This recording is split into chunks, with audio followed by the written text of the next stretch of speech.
Voyez-vous ? Les seuls enfants qu'on peut avoir, comme le disait Paul dans Galates 4, 29, « J'ai subi pour vous, païens, les douleurs de l'accouchement. » C'est des enfants spirituels, présentés au Seigneur, sanctifiés par l'Esprit. Alléluia.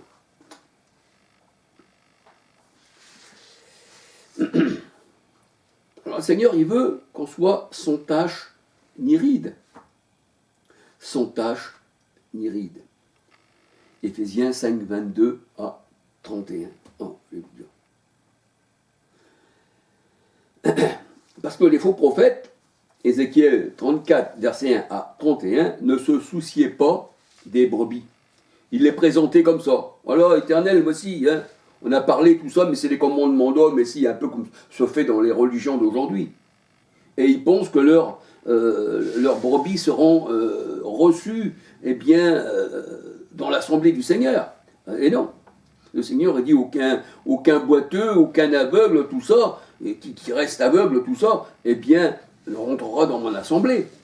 C'est pour ça que le Seigneur il a guéri les aveugles, les boiteux, tout ça, qui représentent spirituellement ceux eh bien, qui étaient infirmes et qui n'avaient pas l'Esprit de Dieu. Alléluia. Alors il faut faire des victimes spirituelles agréables à Dieu, alléluia, par le Mashiach. 2 Pierre 2, verset 5. Il faut présenter, offrir des offrandes spirituelles au Mashiach. Alléluia. 2 Pierre 2, verset 5. Alors, il est vrai que l'or et l'argent, on vous parle de ça hein, dans les réunions. J'ai même regardé, il y a une personne là. Comment elle s'appelle cette personne-là? Je ne me souviens plus, mais enfin. Eh bien, elle prenait un billet de banque, puis elle disait apportez l'or et l'argent parce que ça appartient à l'Éternel. Et vous donnez peu, il faut donner beaucoup.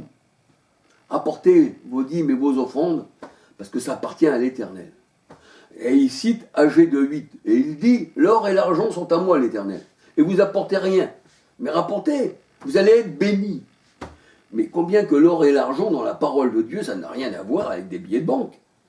L'or et l'argent représentent, comme je le dis toujours et je le répéterai toujours, parce qu'il est toujours bon de l'entendre, alléluia. Eh bien, l'or et l'argent représentent dans la parole de Dieu les hommes et les femmes.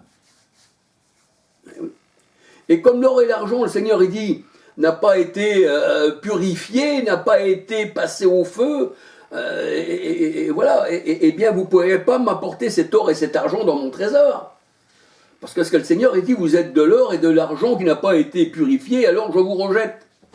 Mais c'est pour ça que le Seigneur, il dit, apportez à la maison de l'Éternel, afin qu'il y ait de l'or et de l'argent dans mon trésor. Et aussi le Seigneur, il disait aux pharisiens, apportez l'or à la maison de l'Éternel. Car qu'est-ce qui purifie l'or et l'argent? Est-ce que c'est le temple ou est-ce que c'est l'autel? Et l'autel, c'est l'Éternel lui-même. Eh bien, la parole de Dieu nous dit que c'est l'autel qui purifie, eh bien, l'or, mais aussi l'argent qui représente les hommes. Alléluia. Donc, l'or et l'argent, dans la parole de Dieu, apporté à la maison de l'Éternel, l'or et l'argent, ça représente les hommes. Alors, présentez beaucoup d'hommes et de femmes à la maison de l'Éternel, sanctifiés par l'Esprit, et là, Dieu va vous bénir. Mais ne demandez pas des billets de banque. Ah, la folie, en fait. Alors, voilà, l'or et l'argent sont des offrandes au Seigneur. C'est la dîme, mais cet or et cet argent qui appartient au Seigneur, âgé de 8, doit être épuré pour être agréé, exactement comme les brebis, exactement comme tout, même les gerbes, on va dire, hein, même les fruits des arbres, ils doivent être agréés pour être présentés au Seigneur, sinon le Seigneur n'en veut pas. Mais quand le Seigneur y parle, il n'a pas un langage humain, c'est un langage spirituel pour les hommes spirituels. Mais l'homme charnel ne comprend pas ces choses, la parole de Dieu nous dit. Alléluia. Alors elle doit être épurée pour être agréée et rentrer dans le trésor de l'Éternel. Ézéchiel, pour moi qui le dis, hein, les versets de la parole, hein, Ézéchiel 22, versets 18, 19, 20, 21, 24, 25, 31. Ézéchiel 22, versets 18, 19, 20, 21, 24, 25, 31. Alléluia. Alors, l'autel qui purifie l'or, Matthieu 23, versets 15 à 26. Et le Seigneur, il dit, vous m'avez volé dans les dîmes et les offrandes. Parce que quand tu présentes à Baal, quand tu présentes dans Malachie 1, versets 6 à 14, quand tu présentes à Baal des brebis qui devraient être plutôt pour Baal que pour l'Éternel, tu voles le Seigneur dans les offrandes et dans les dîmes. Malachie 3, versets 8 à 10. Zacharie, verset 13, 8, 9. Zacharie 13, verset 8, 9. Malachie 3, verset 8, 10. Pourquoi qui volaient dans les offrandes, dans les dîmes et les offrandes? Parce que la parole de Dieu nous dit, parce que leurs bergers étaient des lions rugissants. C'était le diable. Le diable veut dire adversité, quelqu'un qui s'oppose à l'esprit. Acte 7, 51. 1 Pierre 5, verset 8, 9. Le diable, Sophonie 3, 3. Il dévore les âmes. Il s'empare des richesses et des pierres précieuses. Et les pierres précieuses, c'est nous. 1 Pierre 2, 5. Vous, pierres précieuses, dit le Seigneur. Il s'empare des pierres précieuses, il s'empare de vos richesses, il s'empare de vos trésors. Ils ont volé la dîme et les offrandes. Malachie 3, verset 8, 11. Ézéchiel 22, verset 25. Ils multiplient les veuves. C'est-à-dire, normalement, on devrait les marier. Le mariage spirituel dans la parole de Dieu, c'est 2 Corinthiens 11, verset 2. Comme Paul disait, je vous ai présenté à un époux, comme une vierge. Mais là, eux, au lieu de faire des mariages, les marier à l'époux, Ésaïe 54, verset 5, eh bien, ils les abandonnent. Et ils font des veuves, c'est-à-dire ils ne veulent pas le marier au véritable époux, et en plus ils les volent, et en plus ils les dévorent. Et ils leur donnent, eh bien, comme domicile, la fosse, parce qu'ils sont tombés dans la fosse au lion. Ah oui. Ésaïe 54, verset 5, 2 Corinthiens 11, 2, présenté à l'époux, alléluia, comme une vierge pure. Pure, ça veut dire sans défaut, c'est pas vierge du sexe, non, c'est dans la conscience. Ézéchiel 22, verset 25 à 31. Ils abandonnent la loi pour des traditions humaines, des commandements humains. Marc 7, verset 1 à 23. Ils font tout pour faire un prosélyte, mais lorsqu'il est devenu pire qu'eux, qui nous dit le Seigneur. Dans Matthieu 23, verset 15, 28. Et il les jette dans une fosse. Ces gens-là, c'est des fossoyeurs. Et c'est pour ça que le Seigneur dit, vous êtes des tombeaux blanchis. Vous êtes des cimetières, vous paraissez comme les tombeaux. Vous êtes beaux de l'extérieur. Vous paraissez beaux pour les gens. Mais à l'intérieur, c'est la mort. Et vous côtoyez, c'est la mort. Vous êtes des fossoyeurs. Et vous êtes aveugles, et vous guidez les aveugles. Et vous avez creusé une fosse, et vous tomberez dans la fosse que vous avez creusée. Et la fosse, dans la parole de Dieu, c'est la prostituée, qui se prostitue à ses amants. Alléluia.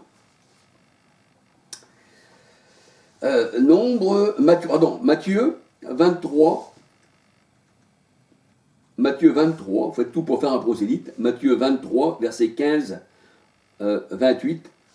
Et ils les jettent dans la fosse. Les pharisiens, c'est ce qu'ils faisaient. Ils égaraient le monde et ils égaraient les autres. C'était des faux prophètes. 2 Timothée 3, verset 13. Proverbe 28, verset 10. Matthieu 5, verset 14. Et la parole de Dieu nous dit que le divin berger qui prend soin de ses brebis, il est venu un jour de sabbat enlever de la fosse ses brebis. Matthieu 18, verset 12. Et la fosse, eh bien, c'est la prostituée. Alléluia, gloire au Seigneur. Voilà, je ne veux pas aller plus loin, sinon c'est une vidéo assez grande. Alléluia. Eh bien, que le Seigneur vous bénisse, mes frères et sœurs. Si je vous explique ceci, que la toison, ça représente les enfants de Dieu, ça peut même représenter Israël, on peut dire. La toison, c'est la laine, c'est les cheveux, c'est la couronne. Alléluia, on va regarder encore un petit peu là, vite fait. On va regarder, parce que quand on a après acquis par la parole de Dieu un peuple au Seigneur, des païens, comme Paul il a présenté au Seigneur, sanctifiés par l'Esprit, Romains 15, verset 16, eh bien, c'est une couronne, en fait, pour le Seigneur, ceci. Les païens présentés devant au Seigneur, hein, que nous avons acquis, pas nous, parce que sans lui, on ne peut rien faire. Hein, c'est nous la parole de Dieu. Donc, Jean 15, versets 1 à 8, hein, si on ne reste pas attaché à lui, on ne peut rien faire. Et si on n'a pas l'Esprit du Christ, on ne peut pas parler de sa part. Alors, là, le Seigneur il dit que ceux qu'on a acquis, eh bien, ce sont des couronnes, en fait. Ils sont sur notre tête. Philippiens 4, verset 1. Philippiens 4, verset 1. Voilà, hein, c'est nos couronnes, c'est nos cheveux. Hein. Proverbe 16, verset 31. Eh bien, c'est aussi la rosée de notre tête qu'il y avait, eh bien, sur la toile sur la toison de Gédéon. Alléluia. Hein, ce sont des boucles. La toison de Gédéon, c'était de la laine, en fait. Ça représente, eh bien, ce que je vous ai dit là, hein, on va dire Israël. Alléluia. Ce sont des boucles de cheveux, hein, comme le dit Cantique 5, verset 2. Michée 5, verset 6-7. Michée 5, verset 6-7. Donc les cheveux, les boucles, la rosée, les couronnes, tout ça, hein, ça représente les enfants de Dieu. C'est pour ça que le Seigneur, sa chevelure, eh bien, elle était blanche comme de la laine blanche. Et ses yeux, c'était des flammes de feu. Et les flammes de feu, ce sont les disciples. Dans Hébreux 1, verset 7 à 14. Psaume 104, verset 2, 3, 4. Alléluia. Et là, dans Apocalypse 12, il y a une femme avec 12 étoiles sur la tête. Les étoiles, Apocalypse 1, 20, ce sont les anges. Et la couronne représente celle qui a reçu la couronne de gloire, c'est l'épouse. Parce que là, il y a plusieurs couronnes qui sont là vers l'épouse. L'épouse, c'est l'assemblée, et nous sommes tous membres des uns des autres, et nous sommes des couronnes que les apôtres ont gagnées. Alléluia. 1 Pierre 5, verset 4. Alors on peut regarder 1 Pierre 5, 4, et la parole de Dieu nous dit, eh bien, que les anciens, ceux qui ont gagné, les disciples, et qu'ils ont présenté en offrande devant l'Éternel, eh bien, ils jettent leur couronne devant l'Éternel. Apocalypse 4, versets 9, 10, 11. Et ceci, qu'on s'est jeté au pied du Machia, ça veut dire que ça lui appartient parce qu'il est le souverain sacrificateur. Et le souverain sacrificateur dans l'Ancienne Alliance, dans Nombre 8, si on lit tout Nombre 8, on voit que ça appartenait à Aaron. Ça revenait, c'était une part qui revenait à Aaron. Alléluia. Et ensuite aux Lévites. Et le Seigneur, il est venu, non à la manière d'Aaron, mais à la manière de Melchisédek. Alléluia. Alors, on va voir après, quand je vous parlais de la toison de Gédéon, et tout ce qui s'est passé avec Gédéon, on va peut-être mieux comprendre, alléluia, eh bien, ce qu'il en est de cette toison. Alléluia. Que le Seigneur vous bénisse et que le Seigneur vous garde.